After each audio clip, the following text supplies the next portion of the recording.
Macam mana nak simpan? Duit pun tak cukup. Saya nak kongsikan dengan tuan-puan satu ilmu menarik yang saya dapat melalui pembacaan buku Misi Bebas Hutang tulisan Tuan Muhammad Zulkifli Syafi'i.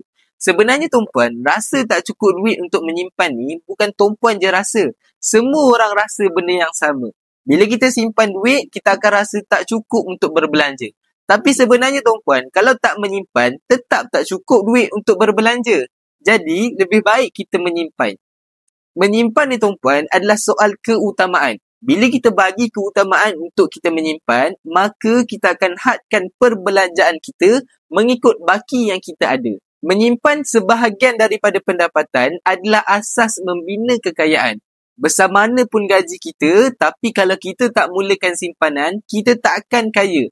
Bak kata Irfan Khairi, jutawan muda internet, kekayaan bukan bergantung kepada berapa jumlah pendapatan yang kita dapat setiap bulan, tapi berapa jumlah simpanan yang kita berjaya bina. Bila kita menyimpan ni tuan-puan, mungkin satu masa kita akan rasa terdesak. Walaupun terpaksa korek balik simpanan, kita akan korek balik dengan rasa penuh sebersalah. Berbanding kalau kita tak menyimpan, kita akan habiskan duit yang kita ada tanpa rasa apa-apa. Sebab itulah tuan-puan, nak berjaya dalam simpanan ni, kena simpan dahulu, lebih baru berbelanja. Belajar sesuatu hari ini? Jom, simpan emas dengan ilmu. Nak dapatkan lagi banyak ilmu emas dan kewangan, boleh tekan like dan teruskan follow saya.